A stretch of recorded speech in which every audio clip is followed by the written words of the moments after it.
former chair of the Association for the Study of Ethnicity and Nationalism and member of the Nations and Nationalism Board. I have been given the privilege of welcoming you all, both here and online, to the 2023 Ernest Gellner Lecture. Before I introduce our speaker, Andrew Wilson, I'd like to say a few words about the Gellner Lecture. Ernest Gellner began his academic career at Balliol College, Oxford, as a philosopher. His first book, Words and Things, being a trenchant attack on ordinary language philosophy, or as he called it, linguistic philosophy. He would later turn to the philosophy of history and social anthropology, and his fusion of these studies come together for his work on nations and nationalism, for which he is best known here. He generated what I would state is still, for all the debate that it has engendered, the only comprehensive, systematic, general theory on the formation of nations and nationalism in the modern world. He quite literally wrote the book on nations and nationalism. By way of University of Edinburgh, Gellner came to the London School of Economics, establishing it for some decades as a centre for the study of nationalism, where ASEN and associated journals would eventually be formed. It is Gellner's presence there that leads to most books on nationalism theory having a chapter on what is often termed in shorthand the LSE debate. His work was informed throughout by his early life experiences, the contestations over identity during times of crisis that he witnessed growing up in Prague, experiencing the rise of Nazism and the Second World War, and the rise of communism. This made him, in the words of Paul Stirling, a one-man crusader for critical rationalism. Yet his capacity for criticism extended to self-reflection as well, for he himself said, "I do not think I could have written the book on nationalism which I did write, were I not capable of crying with the help of a little alcohol over folk songs which happen to be my favorite form of music." After his passing, the Ernest Gellner Lecture was established by ASEN in his memory, and traditionally takes place on the eve of the association's annual conference. It now alternates with a lecture in memory of the other great LSE scholar of all things nationalism, Anthony D. Smith.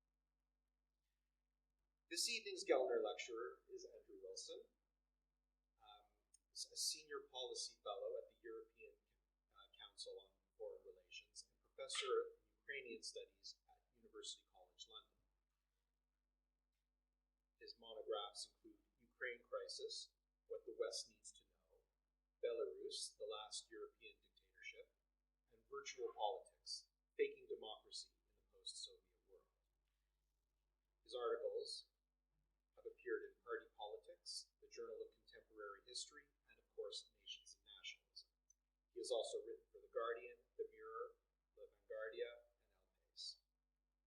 His expertise covers the post-Soviet space, particularly those states' democratization or otherwise, and he focuses, of course, on Ukraine. A constant recurring theme in the study of nations and nationalism is how often our field seems to be consigned strictly to history, with nationalism viewed in popular and even scholarly imagination as an ideology that had its day but has since been transcended. The collapse of the Soviet Union was one such instance that sparked a rigorous debate on the unexpected resurgence of nations and nationalism, but was soon itself viewed as a moment in time that had passed. Yet again, recent events have intervened to demonstrate that we have still not reached the end of history. It is appropriate then that this evening's lecture is on Ukraine, and while ASEN remains committed to its academic standards, I feel I should reiterate the statement that ASEN made just last year.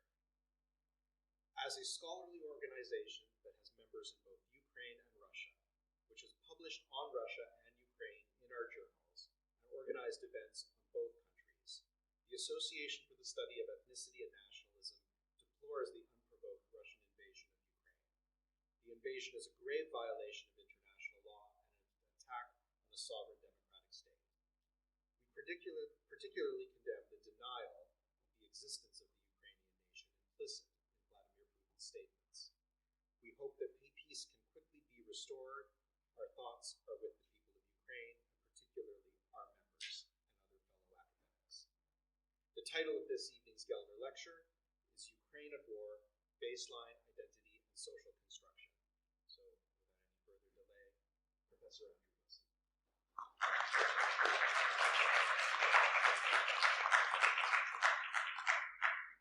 Thanks, Steve. Pleasure to be here. My talk makes two arguments. First, Ukrainians' resilience in the face of Russia's 2022 invasion can be explained by cumulative identity change through successive revolutions. The Orange Revolution in 2004, the Revolution of Dignity in 2013-14, and what the Ukrainian historian Yaroslav Gritsak has called the Ukrainian Patriotic War today. Therefore, the baseline of Ukrainian identity was very different on the eve of war to what it was just after independence in 1991. Secondly, the two phases of the war in 2014 and 2022 have accelerated both the civic and the social construction of Ukrainian identity. Ukraine is now a consolidated civic and political nation, defined by opposition to Russia's aggressive re-imperialization and autocratic political culture, and by its Ukrainian antonyms, the idea of freedom, of state versus empire, and of what might be called hyper-Europeanization. Thirdly, in this talk, I will review some of the key literature on Ukraine, particularly on issues of Ukrainian national identity, since 1991. The better academic judgments were pretty accurate, I would argue. The popular stereotype of a divided Ukraine was not. I will talk for about 35-40 minutes before turning to the actual PowerPoint rather than going back and forth, which has the key data in it. That will come at the end of the talk. So to begin, Ukraine is a great testing ground for theories of nationalism. According to scholars like ASEN, it was an exemplar of Adrian Hastings' 1997 book, religion-based pre-modern construction of nationhood.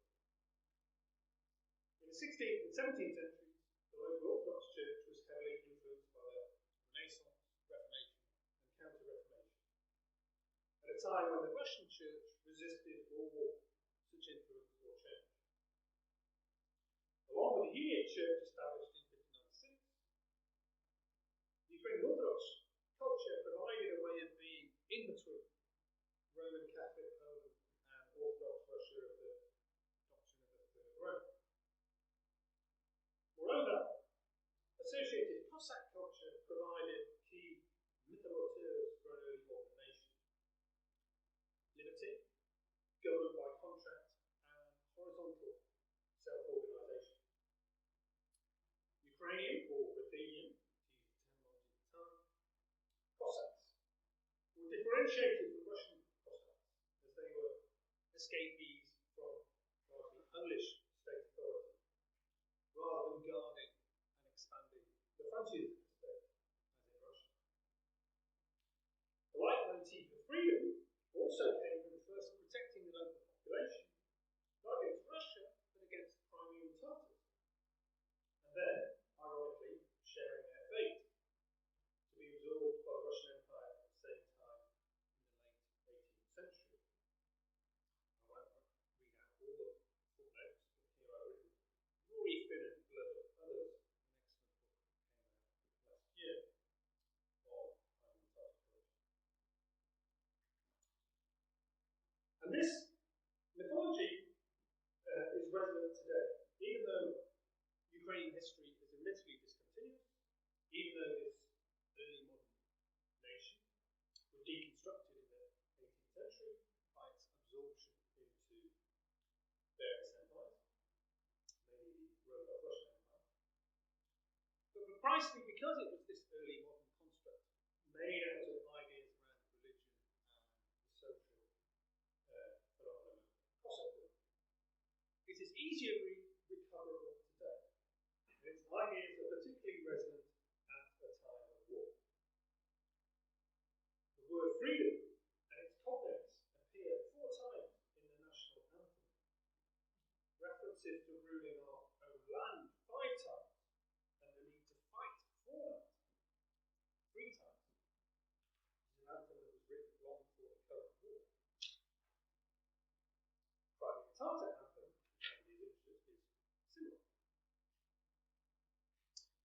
The memory of these lost Cossack rights, as in the story by Gellner, The Lost Contract, was the basis of the 19th century national movement. Though, as historian Ivan Rodnitsky wrote in 1963, the modern Ukrainian nation is not simply a continuation or restoration of the Cossack Ukraine of the 17th and 18th centuries. It was indeed a preeminent product of modernisation processes from the late 19th century onwards. The story told by Ernest Gellner. In fact, Ernest Gellner was thinking of Lviv, the West Ukrainian capital or private city, as his point of contact between Ruritanians and Megalomanians. It took Eugene Weber's peasants, at the same time, 70 years to become Frenchmen, from 1870 to 1940. In Ukraine, in the same period, the effects of modernisation on Ukrainian identity were limited, relatively late and complicated, and differentiated both geographically, with Ukrainians living in both Romanov and both halves of the Habsburg empires, and in terms of modernisation design and impact. Ukrainians in Habsburg Austria developed a stronger civil society compared to Ukrainians in Hungary or in the Romanov Empire. The Ukrainians everywhere were not that modernised. They were disproportionately rural, relatively poor, and with limited education. The Habsburg Empire had more impact on its subject, but that impact was still relatively limited. Ideas, therefore, were relatively important, but the means of disseminating them were limited. The various attempts to build a Ukrainian state in 1917 to 21 were therefore as much cause as effect of burgeoning national consciousness. So, the mythology of Arab revolution, a term invented at the time of the centenary in 2017, has been embraced to a much more extent than Russia has covered the same centenary. Russia and Putin didn't quite know how to relate to revolution, as it basically opposes the idea of revolution. This idea of our revolution in Ukraine and the centenary of it has been retrospectively not so. Although Ukraine was not really a nation in 1917 to 21, modernisation and urbanisation under Soviet rule was again a complicated story. 18% lived in towns and cities in 1926, 67% in 1989. So if modernisation is urbanisation, it largely occurred under Soviet rule. Back in 1980, Bogdan Kravchenko wrote a book called Social Change and National Consciousness in 20th Century Ukraine. He argued that social change, basically urbanisation, had sharpened the national consciousness of Ukrainians in a classically Gellnerian manner as they moved into cities.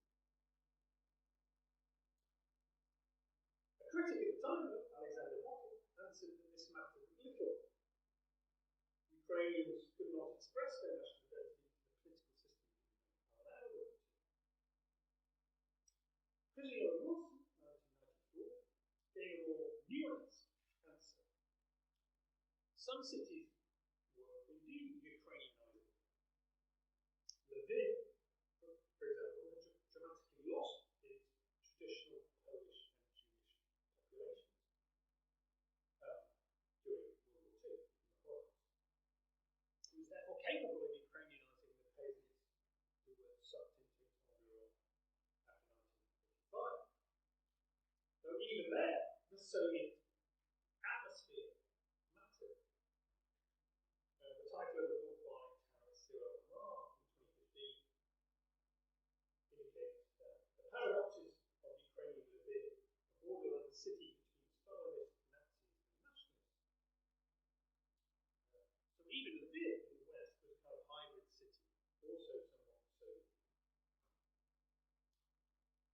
the centre of Ukraine were more hybrid, even linguistically. The phenomenon of sort mixed language Ukrainian and Russian is most common in those central cities. Others in the east and south were already Russian speaking, and movements into them had the opposite effect, acculturating people into an amalgam of Russian speaking Soviet culture. Moreover, the elites produced under Soviet rule in Soviet Ukraine were somewhat Ukrainian light. There was a political movement in the 60s, but it called itself a Rukh Opor, a movement of defense, a kind of defensive desire to prevent erosion of Ukrainian language and culture rather than anything more ambitious. So ideologically, it transformed from the kind of nationalism of West Ukraine in the 1940s into a much more civic, general Ukrainian tradition because of three things. One, the military wing of Ukrainian nationalism had been defeated in the 40s and 50s. So the idea of winning independence from force of arms seemed utopian. Second, Soviet rule in the 60s seemed consolidated. But thirdly, the amalgamation of these various types of Gellner effect meant that pure Ukrainian nationalism, based narrowly on linguistic priority, was not going to sell in the more hybrid cities of the centre and the east and south. David Lighton, although talking about the post-independence period after 1991, emphasised the multi-layered effect of Soviet federalism and the importance of political tipping points in determining how these Gellnerite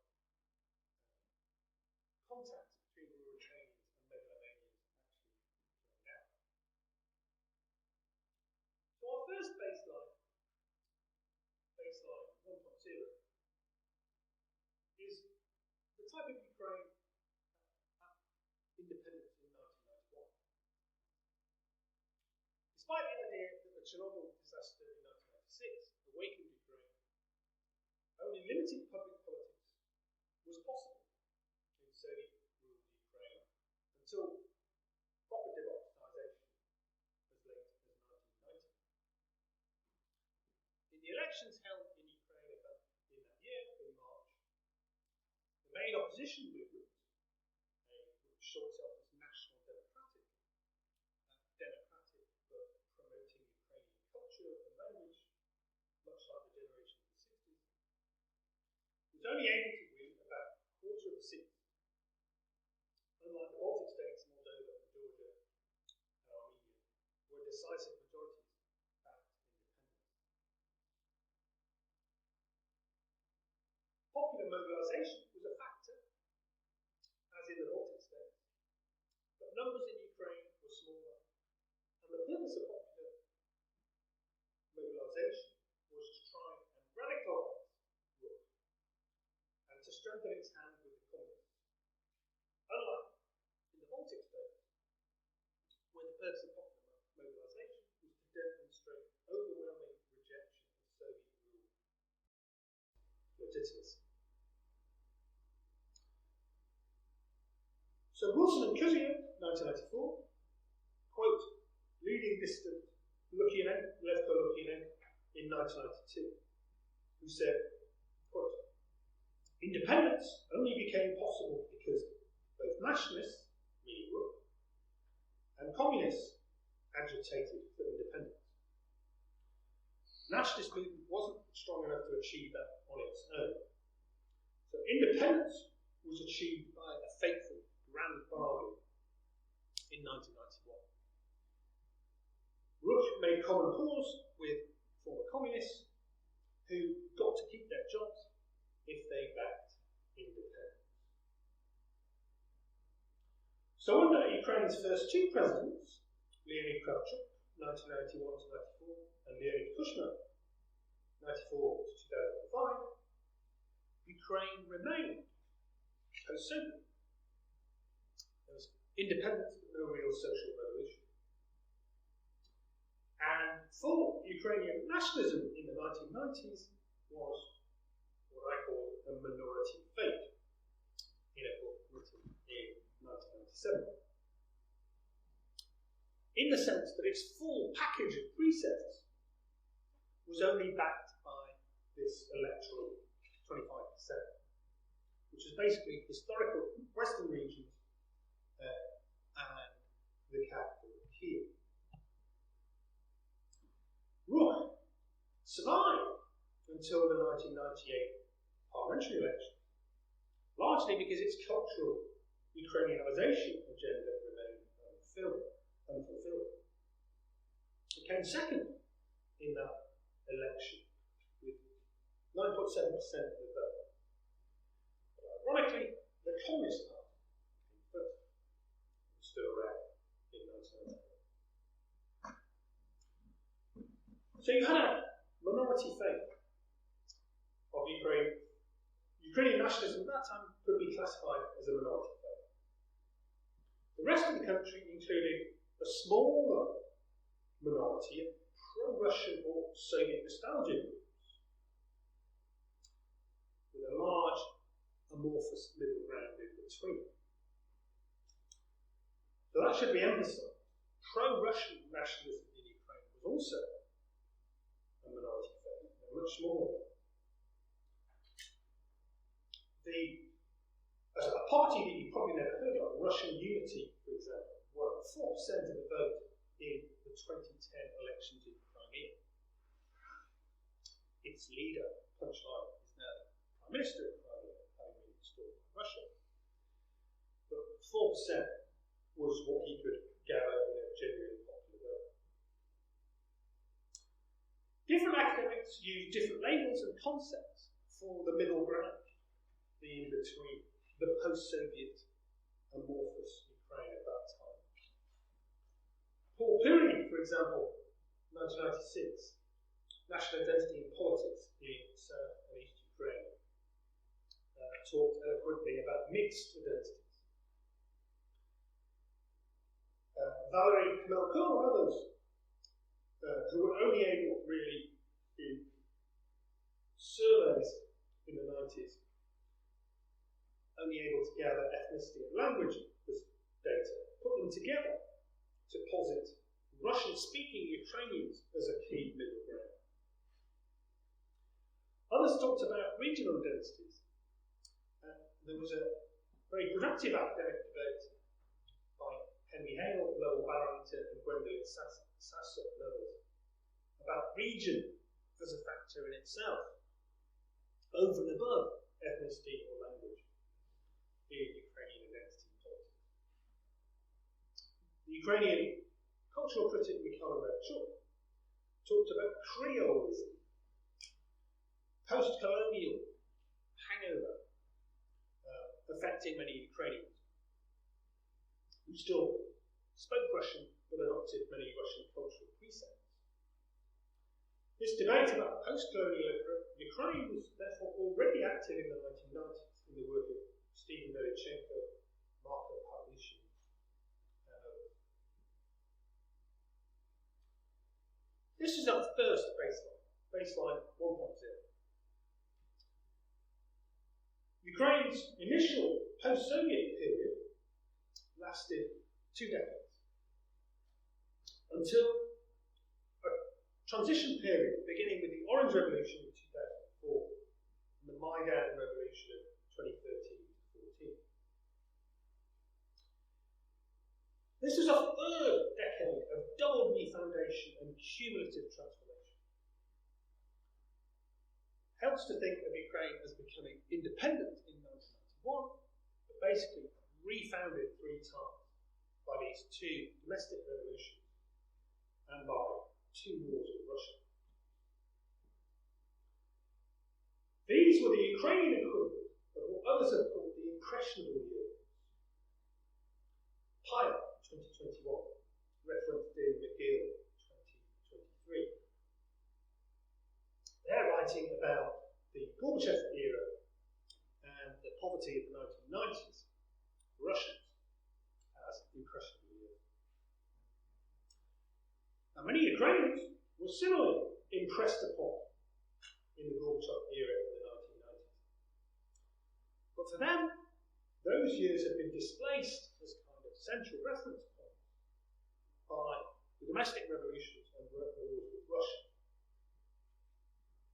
This is David Leighton's point about the importance of political choice and tipping points. In the Ukrainian case, two domestic revolutions and two wars with Russia gave meaning to the previously empty slogan of a civic nation. So I'm quoting extensively from the official parliamentary resolution of the Maidan Revolution of 2014, which was passed in 2021 on the eve of Russian invasion. It says, one of the key moments of Ukrainian state formation and an expression of the national idea of freedom. This is how the demonstration of 2013-2014 are characterized. Ukraine paid too high a price for freedom from dictatorship and to make its civilizational choice to be part of Europe. The heroes who died, who were called the Heavenly 100, the roughly 100 who were killed in the protests who ascended to heaven, gave their lives during the Revolution of Dignity, defending the ideals of democracy, defending human rights and freedoms, and the European future of Ukraine. The memory of their heroic act is part of the history of the national state. So already in 2021, you see the consolidation of this civic and political idea of Ukraine as a nation of freedom fighters. Also important was that the Revolution of Dignity ended the golden era of political technology, bad politics, as well as the good politics of protest. And many of you may not be familiar with this term, political technology. There is a book coming out by me called Political Technology, 2023, Cambridge University, which seeks to argue that this basically Russian term, which we don't use in the West, is actually globalizing. A short definition of it would be the supply-side manipulation of politics for partisan advantage. Much more than mere spin or political consulting, it is the engineering of the political system itself. Perhaps in Q&A I'll explain more. The point here is that Ukrainian elections, all of them, from around 1998 to 2014, were distorted by political technology. First, Russians playing games of divide and rule within Ukraine, and then Americans. Some of you a Republican political consultant who moved back and forth between America and Ukraine. He took what in America was called the Southern Strategy, the strategy beginning in the Nixon era to persuade voters in the old US South to switch their allegiance from the Democratic to the Republican Party by making cultural appeals to them. Manafort took that to Ukraine in the form of a kind of Eastern strategy, persuading voters in the eastern south of Ukraine, again, to vote on cultural issues. Dotted lines of division in post-Soviet Ukraine were therefore inked in. So Ukraine had a whole series of elections where it looked to be fatally divided split down the middle between Western centre, Eastern centre. Particularly in the presidential elections 2004 to 2010, parliamentary elections in 2006, 7 and 12. But retrospectively, given that elections since then have not been at all like that, and elections before were also not like that, retrospectively this seems an artificial product of political technology rather than an essential part of the Ukrainian identity. Because when the Revolution of Dignity was over in 2014, it segued with Russian invasion. This was kind of the point of that invasion, to try and negate the impact of the Revolution of Dignity. But it failed because the decade of two revolutions, Orange in 2004 and Revolution of Dignity in 2013-14, had already shifted the baseline and undermined the kind of work of Manafort and others. So Ukraine had points of vulnerability when Russia started its first war in 2014, in Crimea and in Donbass. But this was minority separatist sentiment, no more, which on the whole was well assessed by sociologists and political scientists. So Wilson and Smith, in 1997, rethinking Russia's post-Soviet diaspora, the potential for political mobilization in eastern Ukraine and northeast Estonia. This is an article I read with the name Graham Smith, 1997. So we used social mobilization theory and political opportunity structure theory to argue back then, 1997, in Ukraine at least, the potential for mobilization by Russian-speaking minorities against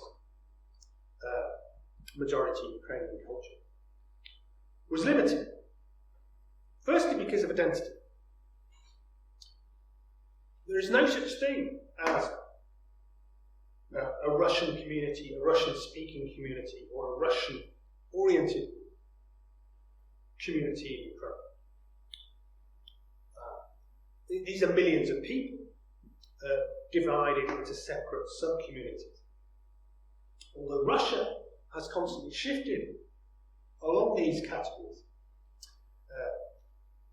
targeting millions.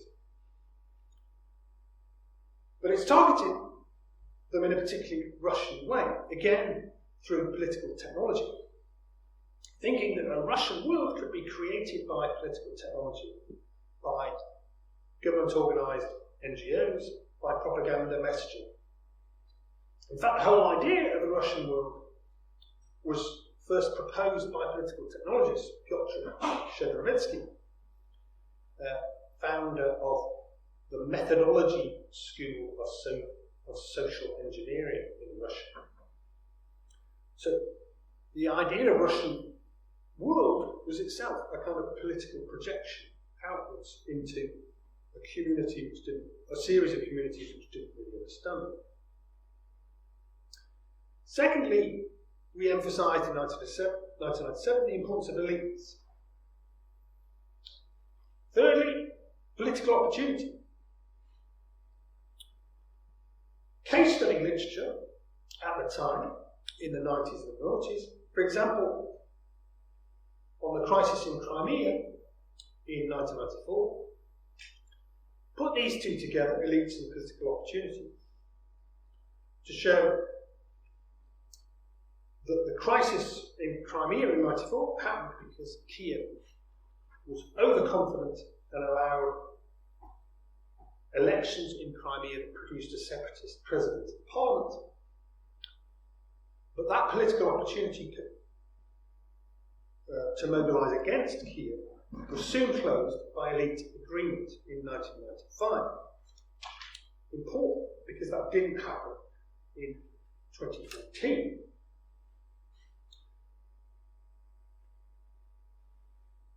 A famous opinion poll showed that 41% of Crimeans supported the unification of Ukraine and Russia in a single state in February 2014, before annexation.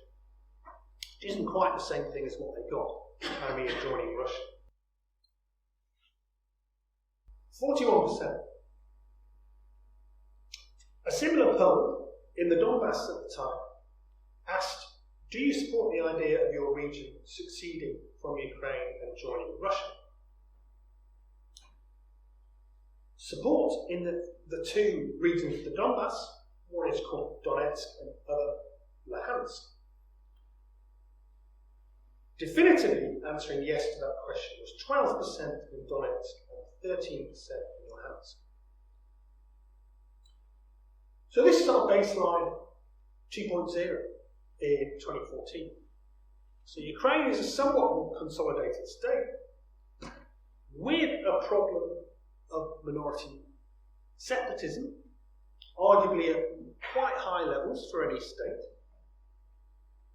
but 40% in Crimea and 12 or 13% in the Donbass is not majority support for separatism. Russia achieved its aims in Crimea and the Donbass by using other things, by military intervention and by changing the political opportunity structure and by co-opting local elites, going back to the analytical structure in Smith and Wilson, 1997.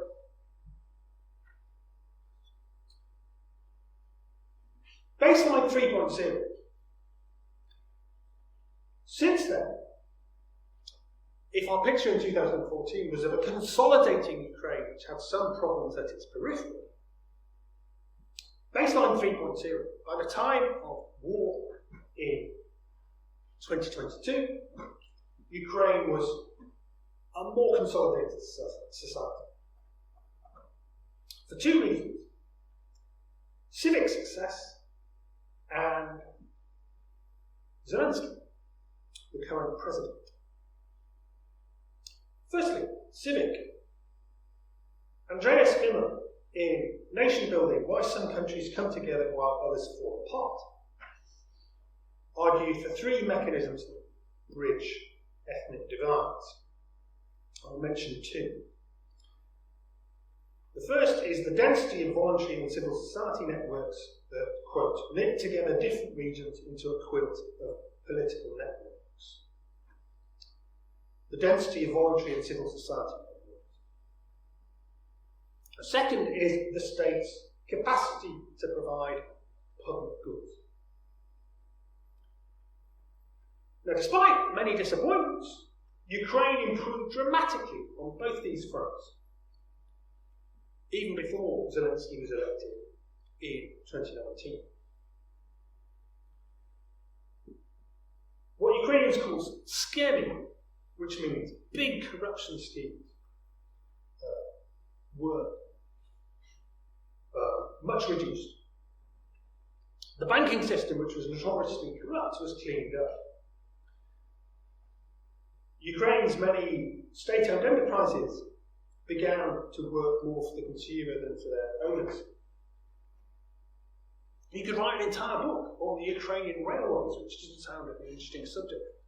But from one of the most corrupt industries in Eastern Europe and a massive black hole, the railways have kept the country alive in the last year, because they are now extremely well run.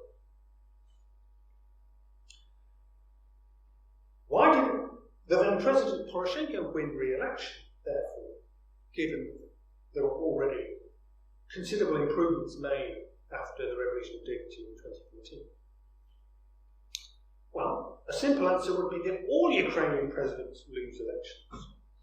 only one has ever won re-election, which was Leonid Kushma in 1999. And he used political technology to basically cheat. But Poroshenko tried to buck that trend, not by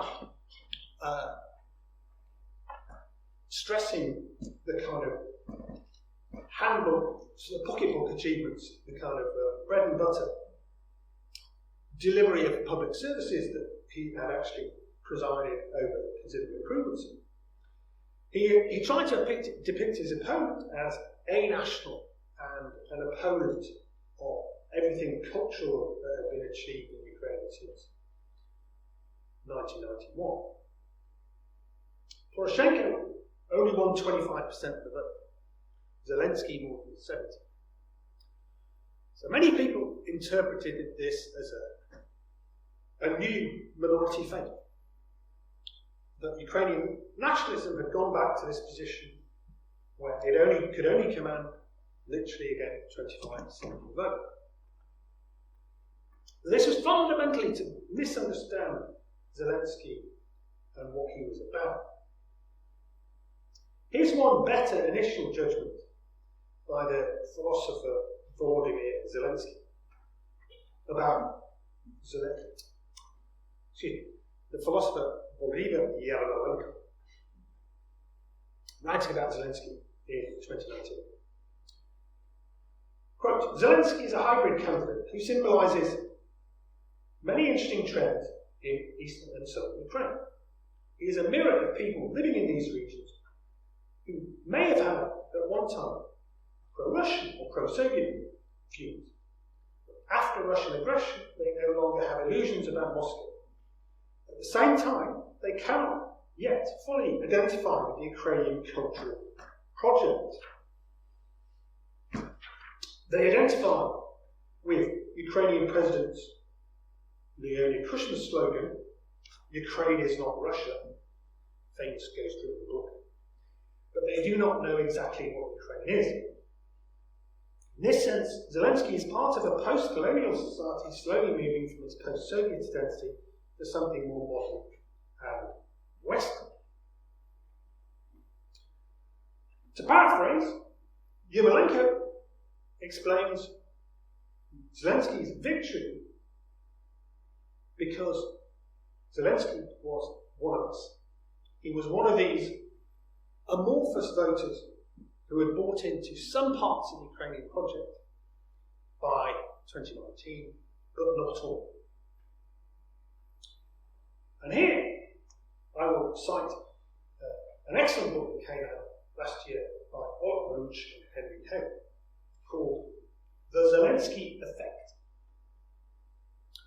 which makes the extremely important argument that Zelensky was, first of all, in his campaign for the presidency, and then in his, if you like, pre-war presidency, 2019 to 2022, he was converting all of these somewhat amorphous, partly Ukrainian voters to a stronger sense of civic Ukrainian national identity. Hugely important, because these are the people that Russia sought to target and hoped would switch sides in 2022. Too late. They had already converted to the Ukrainian court, and more about that in a minute. Onuch and Hale talk about a surge in attachment to the state. Pride in Ukrainian citizenship went up from 2019 to 59% in 2020 and 82% in July 2022. Even before war, or renewed war, in 2022, Zelensky was building on this sense of a more civic state capable of delivering for its citizens compared to the post-Soviet paradigm of corruption. Public works, although much mocked, particularly road building, was enormously popular. The DIA app, which is technically highly advanced and way better than many equivalents in Western countries, was both an extremely effective way of dealing with corruption in public services. Computers don't take bribes. You can basically get whatever you want online there. But also vastly increased this sense that the state was delivering now for its citizens without corrupt intermediaries. Even during coronavirus, when Ukraine was extremely badly hit and totally unable to provide the kind of furlough program that existed in the UK and elsewhere, opinion polls showed a rising sense that the state was actually delivering for its citizens, or at least doing its best to deliver for its citizens.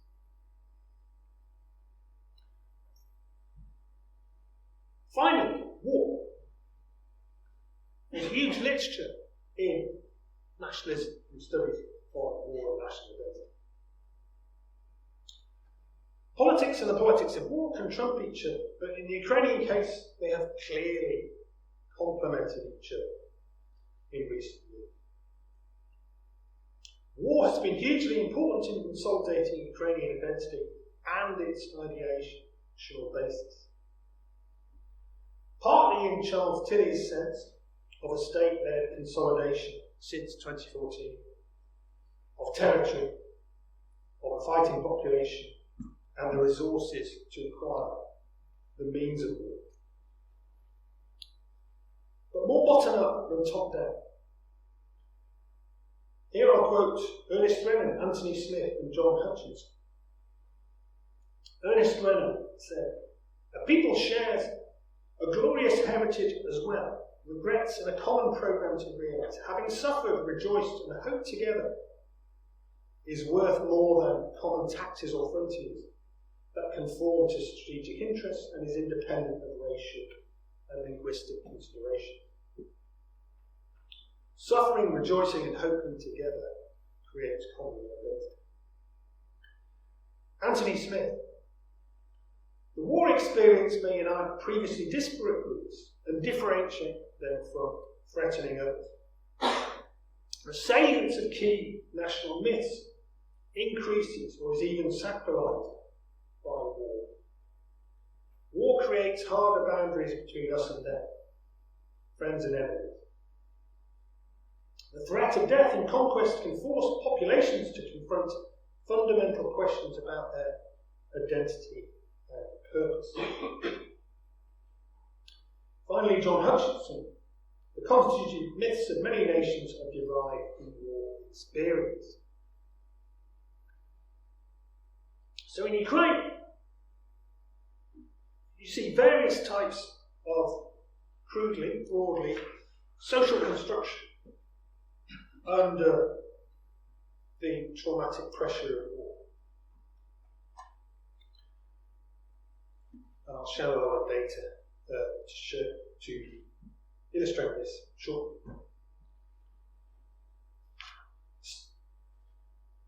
Five types. Firstly, belated Soviet redemptionism. If Ukraine was post-Soviet in the 1990s, it is now a very different to Russia in terms of its attitude towards the Soviet past. In Russia, nostalgia for that past has actually increased in recent years. In Ukraine, the trend is very much in the opposite direction. Second, Russia as Ukraine's constitutive other. This is in many ways ahistorical. Poland used to be Ukraine's most important constitutive other. Then the Crimean Tatars. Now they are both political allies. The Crimean Tatars, in fact, are part of a double civic nation. Ukrainians and Crimean Tatars are both civic nations in themselves. Collectively, they form a double-linked civil Ukrainian nation. Related to that, attempts to redefine Russia as nothing but its politics. Here, language and terminology, hugely important, and you can see an awful lot of effort going into this. In modern terms, Russia is Mordor, it's imperial, it's Moscovia, often written in lowercase, meaning just the lands around Moscow, rather than this idea of a state with as a global pole of influence. The old-fashioned term Zalicia has come back into favour. That means beyond the forest. Kiev is the central core of East Slavic civilization. Russia developed somewhere historically in the forests, a long way away from Europe and centres of culture. Russia is the horde. It's autocratic. It is a society of crime without punishment, to paraphrase Dostoevsky. It's Asiopa. So it's not, it's often called Eurasia. Neither Europe nor Eurasia. Neither Europe nor Asia, an amalgam of both. But in that English hybrid, Europe comes before Asia. Whereas Asiopa in Slavic means Asia first and Europa second. So Eurasian Russia is actually more Asian than it's Eurasian. Rude death, which trust me works in Ukraine. Russia as anti-civilization. And even clearly chosen social construction. Two examples from the last 6 months. The decision to shift the date of Christmas. Traditionally, that is on the 7th of January in the old calendar. But the Greek Catholic Church, and now the Orthodox Church in Ukraine will probably follow, has shifted Christmas to the 25th of December for no other reason whatsoever than to differentiate Ukrainian and Russian culture. There is even talk of shifting to the Latin alphabet for the Ukrainian language.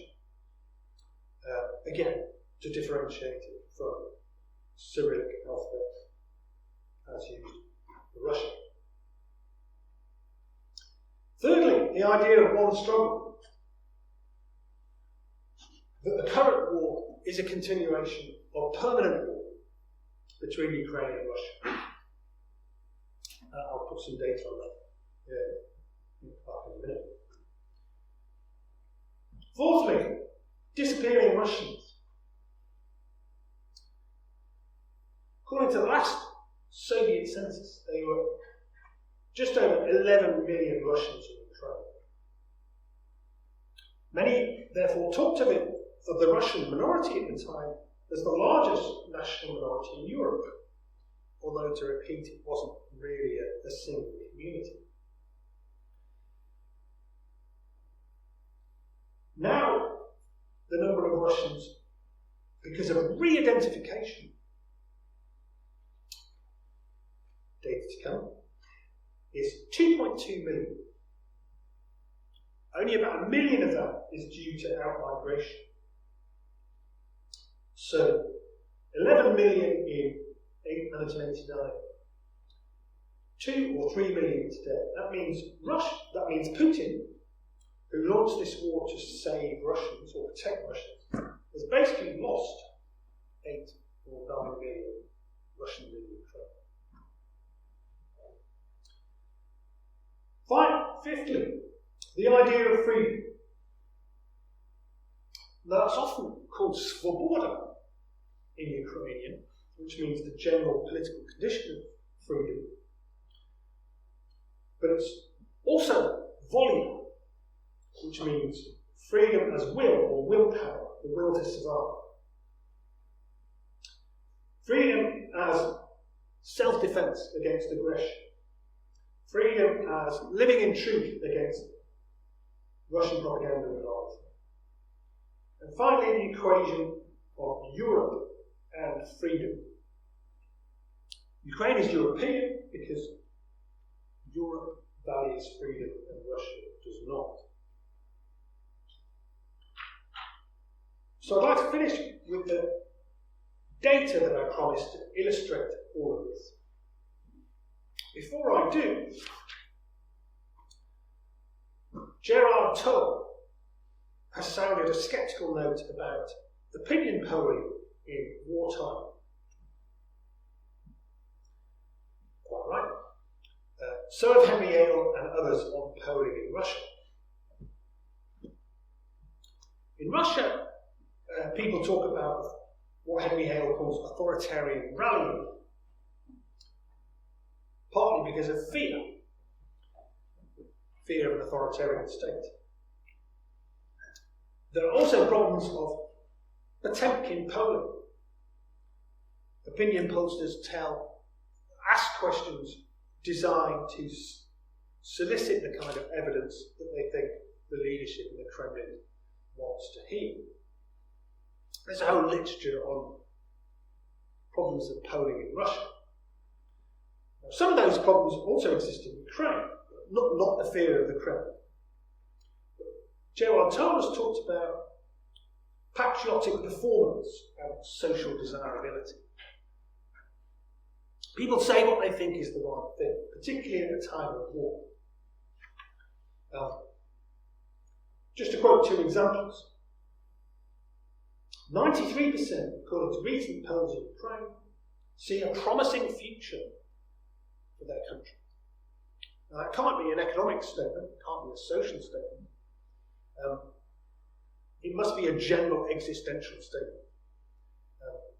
We will win, and 98% of Ukrainians expect to win in the war. Again, which has to be a combination of we will and we should. 73% believe the country is heading in the right direction, which again makes no sense economically or socially or demographically. It's basically an existential statement, a kind of collective statement that Ukraine is doing the right thing while fighting. So there are huge caveats on some of these data. Onuch and Hale, in their book, The Zelensky Effect, conducted a list experiment to try and probe some of this. Basically, I won't go into the technical details, but by using this method, they calculated that there was a difference between the 88% who said in a general question that they supported Zelensky and his policies was more like 60. So there was a kind of 28% who were engaged in this patriotic performance, saying what they thought the pollsters wanted people to say. But with that in mind, finally, some evidence about how, firstly, Ukraine was already changing as a society before the war, and secondly, how much it is changing as a society during the war today. And this first diagram is taken straight from Onuch and Hale, so all credit to them. So, two vertical lines show March, April 2019, when Zelensky is elected, and then February 22, the second vertical line, the start of the current war. So right at the top, how many people classify themselves as Ukrainian? That's going up and up. to 94% today. So look at the general trend upwards, but also the kind of upticks in an upward trend. Firstly with Zelensky's election, and then secondly with Russian invasion. Second dotted line is how many Ukrainians want to join NATO, their willingness to protest. The black line is the belief that democracy is the best form of government. More about that in a minute. Civic Ukraine. How many people have donated funds, volunteered in the community since the Russian invasion? Huge numbers. Another aspect of civic identity, slightly small text, so I'll read it out. First graph. It's important to vote in every election, going up from 81% to 91%. Second graph. It's important to engage in political and or civil society activities, going from 50 to 62%. I would be neglecting my duty if I didn't protest if the situation in Ukraine requires it. So willingness to protest, high at 43%, going up to 47%. It's a bigger version of that graph showing the idea that support for democracy is the best form of government in Ukraine. It used to be only 41% back in 2019. Now it's more like 76. Little dip from May to July last year to 71%. But huge numbers believing that democracy is good for Ukraine and good for people like us in Ukraine. Are you involved in volunteering activities to help Ukrainian defence forces that internally displaced persons? Huge numbers basically saying yes, both personally and financially. This one is in Ukrainian. I'll translate for you. Trust me. So the question is, what is your nationality? So the last proper census in Ukraine was back in 2001. 78% said they were Ukrainian, 17% said they were Russian, 5% said they were other. So going through the years, all the way up to April 2022. 92% say they are Ukrainian, only 5% say they are Russian, 3% other nationalities. So these are millions of Russians that Putin has lost. Because people, particularly from mixed families, identify more as Ukrainian than as Russian. What do you consider yourself first and foremost? Bottom line, citizen of the USSR, Soviet identity. So that used to be quite strong, 12% in year 2000, only 3% today. Middle line, resident of my village, city, or region. Top line, citizen of Ukraine. So, back in 2000, roughly equal numbers identified with their locality as compared to national citizenship. So these regional identities have receded, and national citizenship is now primary identity. Do you now regret the collapse of the USSR in 1991? On the left, Russians, on the right, Ukrainians. So starting in 2010,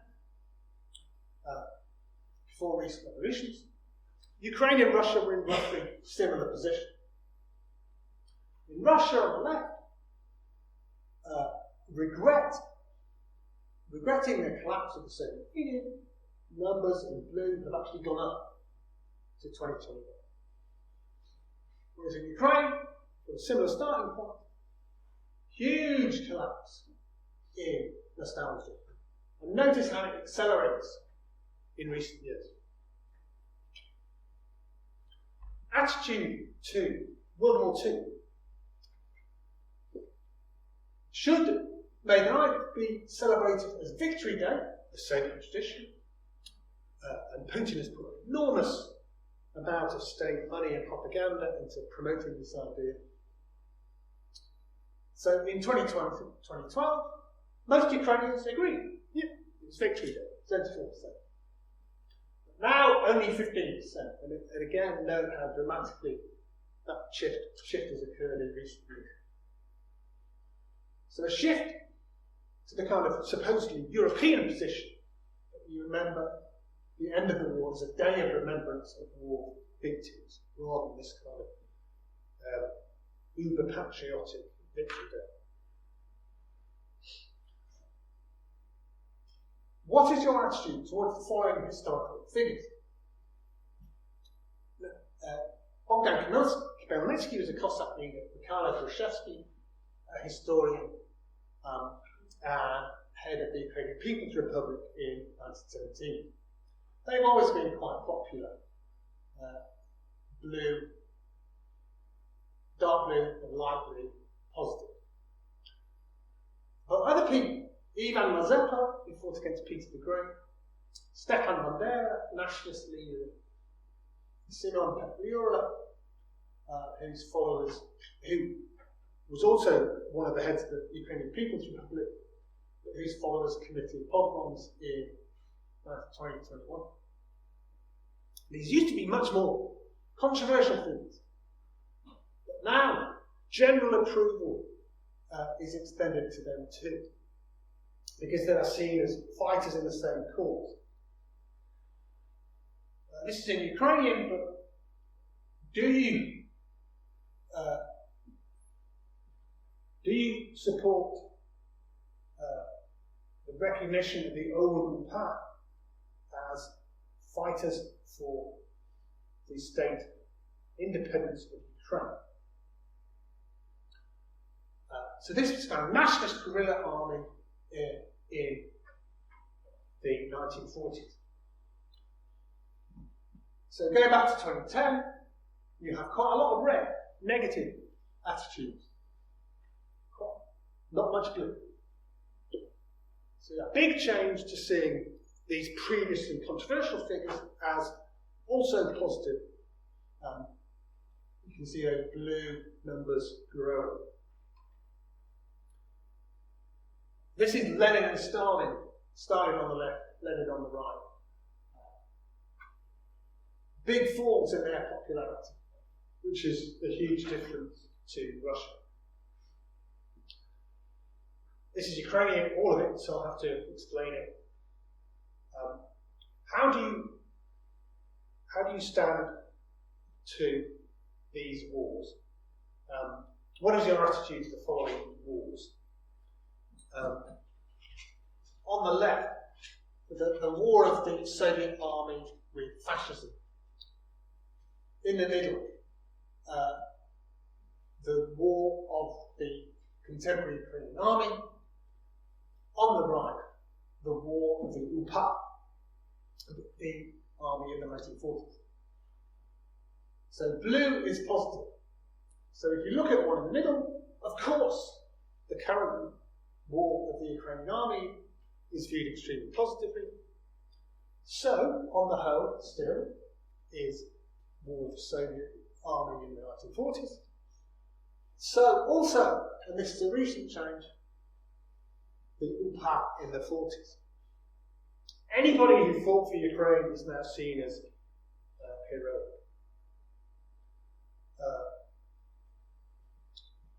So this shows the rising in popularity of Simon Petlura and Stepan Bandera, these previously controversial figures.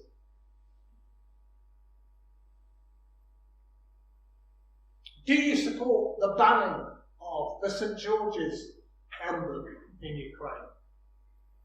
This is the kind of orange and black symbol that the Kremlin has propagandized. It used to be a kind of war symbol that's now kind of used as the kind of symbol for Russian victory in the current war. So most Ukrainians, getting much higher numbers, would agree to ban the symbol, up to 74%.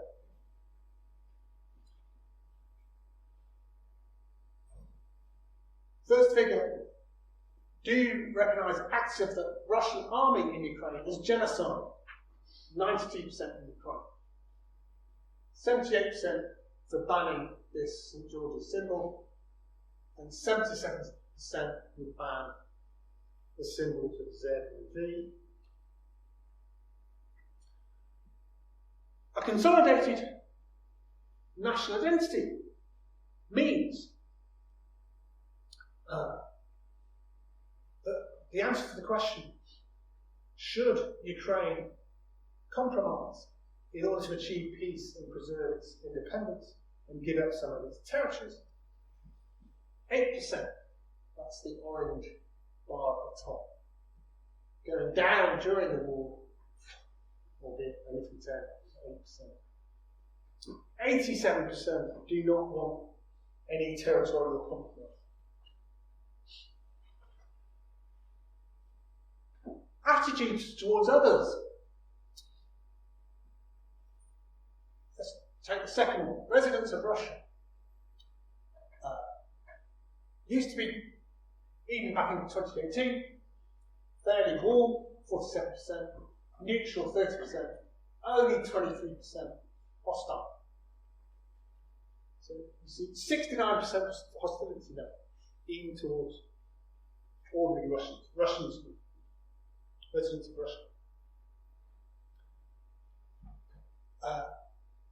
This line shows positive or negative attitudes toward Russia. Good, blue, bad, orange. So before the war, Ukrainians had 90% to 10% good rather than bad opinion of Russians. See how dramatically that changes, first in 2014, and then some improvement, limited improvement in recent years, but then again in 2022 becoming negative again. And what is Russia? It is seen as dictatorship, fascism, Nazism, the most common words used to describe it. Again, this is Ukrainian. So which term best characterises the contemporary political regime in Russia is the question. And the list is dictatorship, 41%, fascism, 37%, Nazism, 10%, monarchy, democracy, anarchy, hard to say. So you get a hardening of us and them. And interestingly, not just Putin, not just the Russian political system, but negative opinions of Russians in general, and extremely negative opinions about the Russian political system.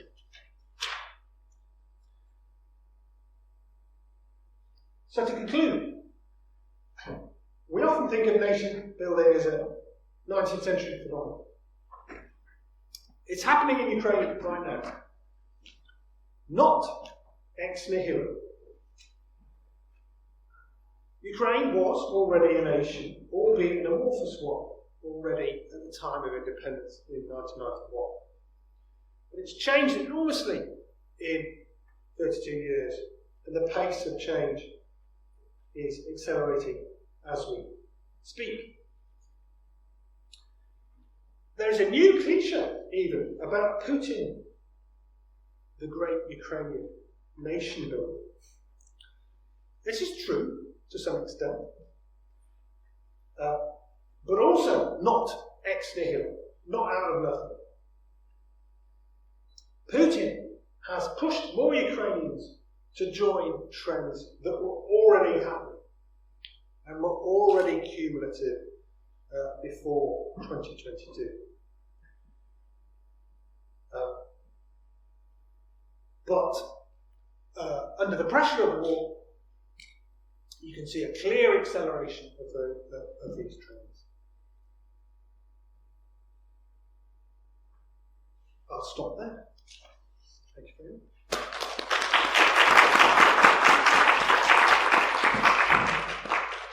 I took slightly more than 45 minutes, but we still have. So, well, thank you very much. We do have some time for some questions, if there are some questions for Mr. Wilson, prior to the reception, which will be starting in at 6 o'clock, just outside. So I can open the floor now to questions. You mentioned political technology. I'd love to know more about that. You also mentioned Charles Tilley, so I'm immediately wondering if that's repertoires of contention, or is that something completely different? But what's going on with this idea of political technologies that you mentioned? Right. Well, we don't use the term. In Russia and in Ukraine, unfortunately, you hear it all the time. I asked Russians to define it. And I also read plenty of online Russian definitions. Not very helpful. They say all politics is technology. All politics is manipulation. And you think, okay, no it isn't. But that tells you a lot about Russians. The idea that politics is just the engineering of political systems. In the 90s, before this became basically a Kremlin monopoly, it was a business, much like political consulting is in the West. And one of the companies in Russia was called Nikola M. Machiavelli. It had a little picture of Machiavelli on its website, business card. So that's what they were selling. Victory by Machiavelli it means, though Machiavelli wasn't that Machiavelli. So in Russia it's this idea that all politics is manipulation, a technical art, and that anything is justifiable because that's all politics is. We're the same, but we dress things up behind all sorts of facades. So the phrase is ubiquitous because Russians don't really believe in democracy, they believe in manipulation of politics. So my definition is the supply side manipulation of political systems for partisan advantage. It's not something that people vote for, it's something that elites do, the supply side. And it's deleterious for democracy because it's for partisan advantage. You could imagine sometimes political engineering which might be a good thing. Like in the last Russian parliamentary elections, Alexei Navalny tried to get his supporters to vote for the least bad party that was on offer. There wasn't a complete freedom of choice because the Kremlin pre-selected to push down classic political technology. So you have to have that phrase at the end for partisan advantage. Because this was Navalny kind of trying to engineer the political system. What he saw as a positive. So in the West, we talk about spin or political consulting. And often that phrase is way outdated. Because a lot of people who call themselves spin doctors are also engineering the political system, rather than just affecting how politics is reported, spin, or importing business techniques money into political systems, which is political consulting. In America, you get all these astroturf businesses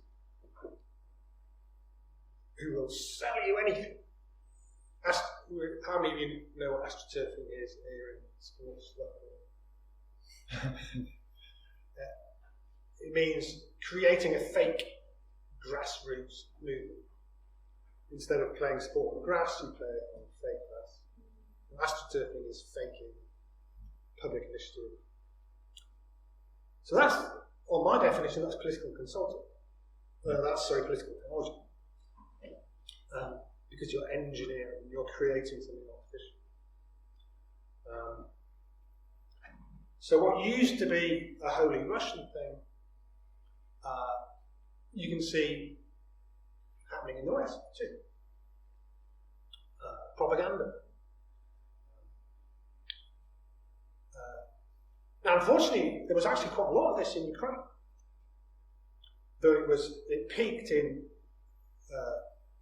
2014, and then has become more difficult. The Russians who kind of used to come to Ukraine and organise this kind of thing aren't popular anymore. That's one reason.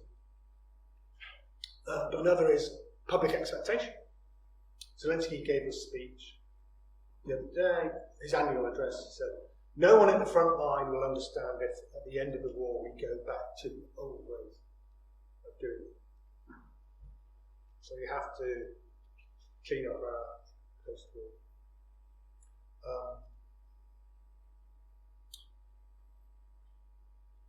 Ukraine was actually doubly unlucky because it was an object of Russian political manipulation. But its own politics was also sort of domestically corrupt as well. So it had that problem.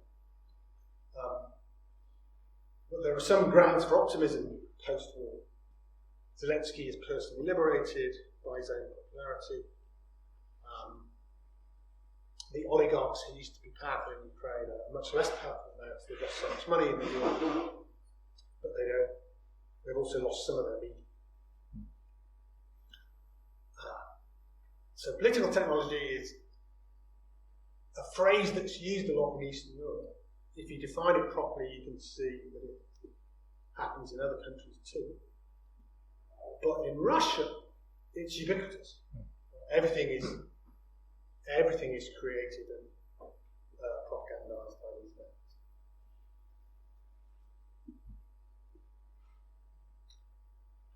I wonder if I could perhaps use my position as chair here and ask a question myself, because I'm thinking, I was listening to him thinking in terms of thinking as an ASEN, person coming out of this, intellectual milieu, what can we learn about nationalism in general from this? And I was thinking specifically of your description of the Zelensky effect, and that captured my attention, that there was this misunderstanding, and perhaps there shouldn't have been, perhaps we should have seen this coming more, by the fact that, as you said, the true independence movement up to, could really only ever garner approximately, 25%. And people really misunderstood Zelensky's success as being a repudiation of that. So am I correct in sort of interpreting what you interpreting what you were saying in terms of Zelensky's success as being, people are less likely, to follow a movement of true believers or a leader who is a true believer, because most of us really are, in fact, ambivalent, ambiguous by nature, and therefore our nationalism is as well a lot more ambiguous and ambivalent. We are more likely to follow we're less likely to follow somebody who is a true believer than somebody or a movement that tells us you don't have to be in order to be part of this community. And I'm wondering, first of all, is that a sort of a correct reading of how of your interpretation of the current phase of Ukrainian nationalism? And also, is this something that you think is particular to the history of Ukraine, or is this something that we can learn more about nationalism in general in this moment? So that's a great question. Well, in terms of theories of nationalism, war is hugely important as an accelerator of things that are already happening. You don't get 180 returns, although wars can destroy nations, particularly nations of these wars. So if you think about Weber's law, peasants into French, it's about the Republic, 1817 to 1940. Right? So you've got First World War in the middle. So in 1914, you can still get Breton peasants being shot for treason. Basically, they didn't understand what their officers were saying. So the First World War in France acted as the great accelerator of everything that Weber was talking about. Processes that were already existing got this massive kick in the same direction. The importance of politics and the politics of war, and the importance of ideas. Ideas that can be dormant if they find the right expression of those ideas suddenly become more powerful. And that, I think, is Zelensky. Because he takes these quite intellectual ideas, freedom, volume, but expresses them in a fantastically demotic way. And his whole wartime persona, there's another debate about whether this is a new Zelensky or just Zelensky's retooling the skills that he already had, which suddenly became more valuable in wartime. But presentationally, he's this anti-Putin. There was a phrase in his inaugural lecture which sounded a bit like PR at the time.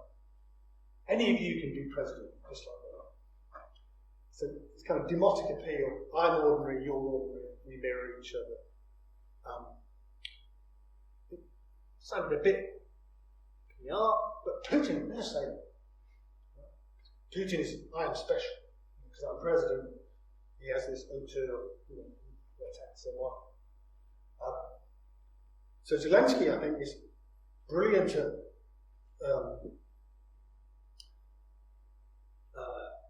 coming out of an ordinary milieu and expressing things in ordinary terms, and using ordinary props. So the visuals of his selfie videos are hugely important.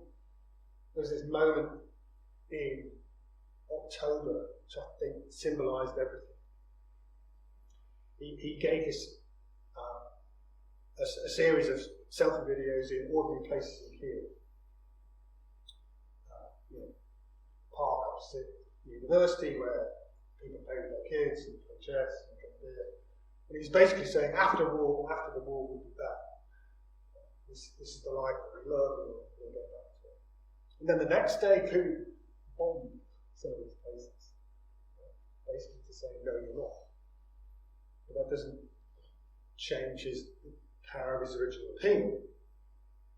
Not all war presidents are like that. So Churchill wasn't like that at all. So Churchill's rhetoric was very elevated, whether he deserved the Nobel Prize for Literature or not, is another question. But he was crafting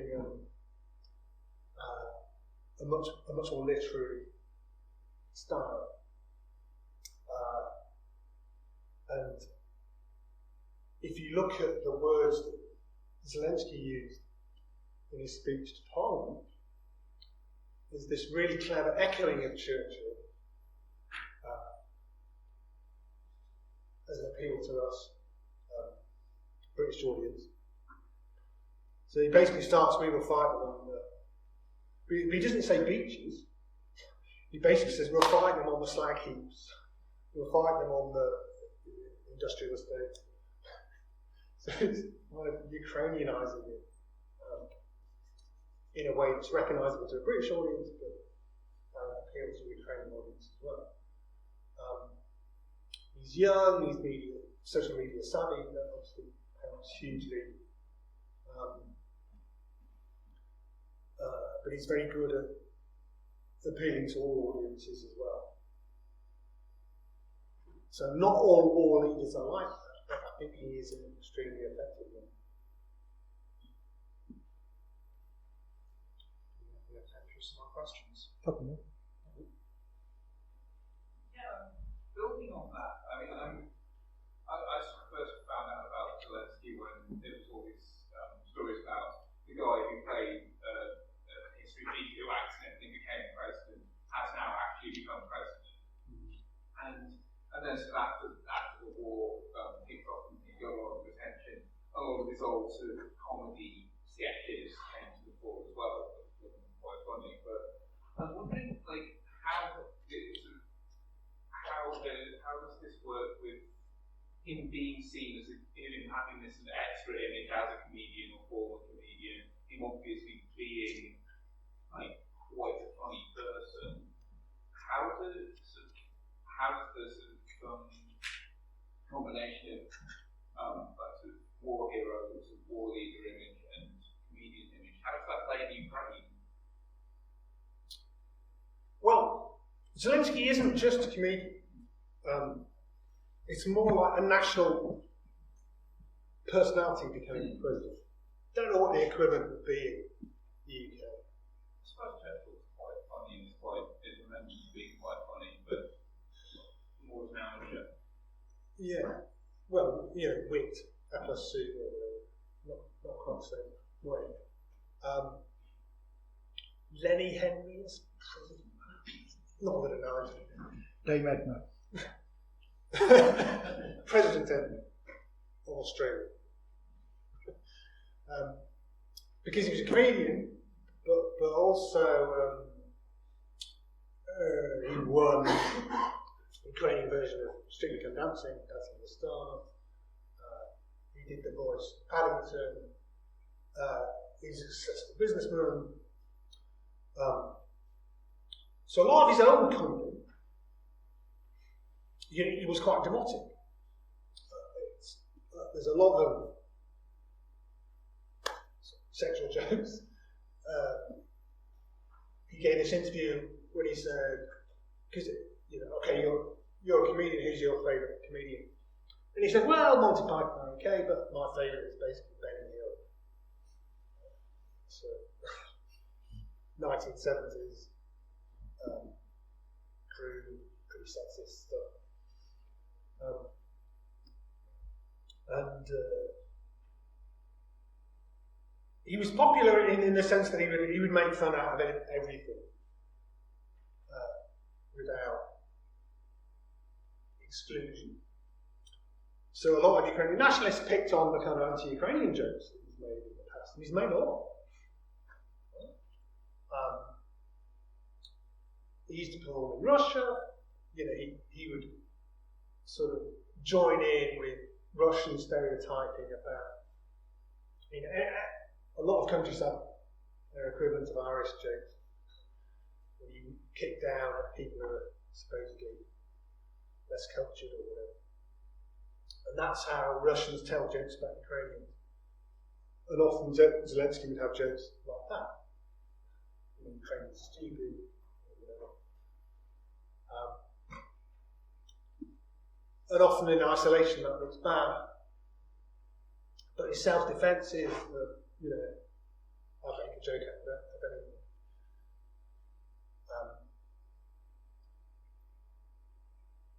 But he and a kind of former aide of his, a guy called Alexei Arestovich, people often view them in isolation and say, these guys sound like, they echo some of the themes and tropes of Russian propaganda. What's going on? What they're doing is trying to appeal to these other audiences that Putin was targeting. That's why they use that kind of language. It's trying to shift it into the Ukrainian camp. But I think Zelensky has changed a lot by the war. So one of his famous, this is typically him, in the debate about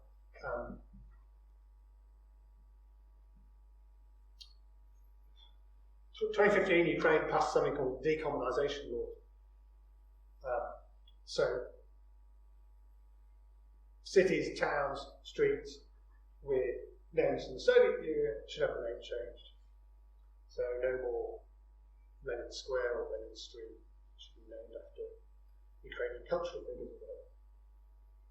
So Zelensky famously said, "Who cares what the streets called as long as the streetlights work?" But you wouldn't imagine him saying that now. But I think he's changed by war leadership. And when during that war people want to kill you and your family, that have come quite close, that changed.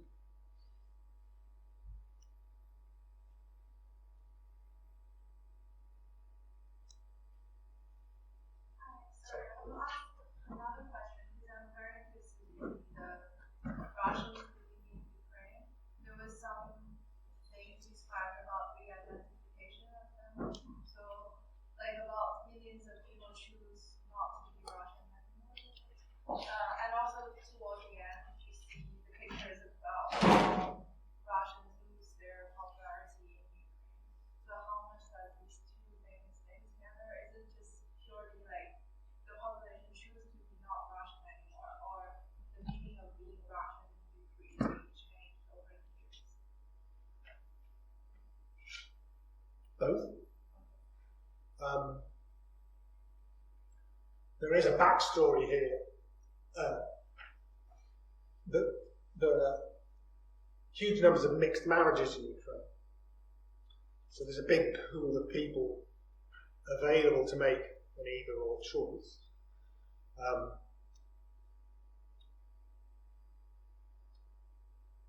That's not the only reason.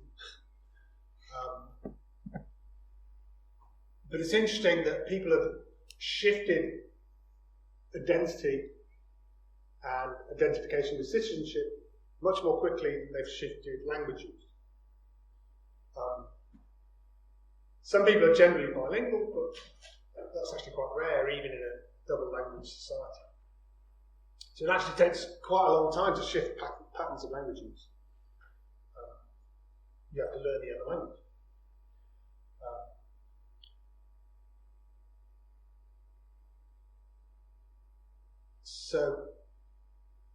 But there was also this kind of Soviet tradition of ethnicity as this kind of this fixed but plastic thing that you could, because the whole point of Soviet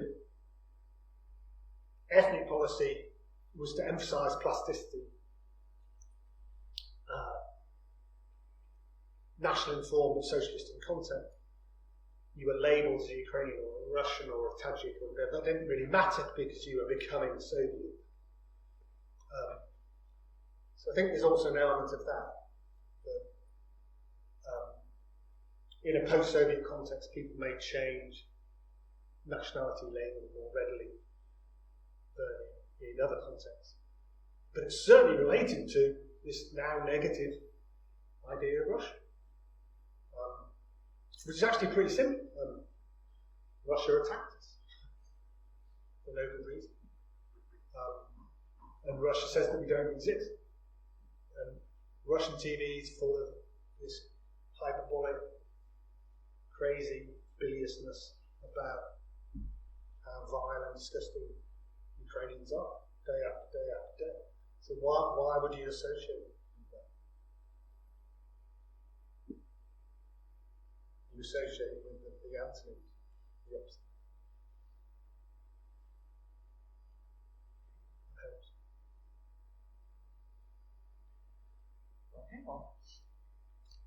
Thank you very much.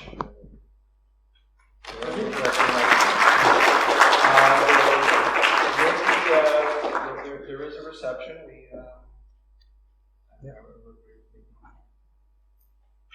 Say anything more about that? There is a reception directly outside.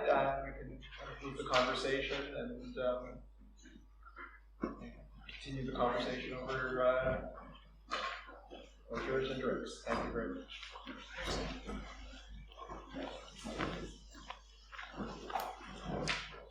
Cameras there.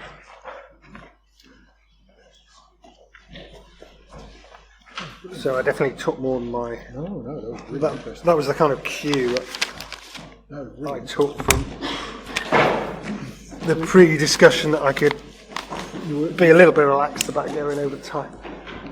I was tempted to ask you a question about the Ukrainian railways and conversion from broad gauge to standard gauge, but I thought that might have been a bit of a niche one.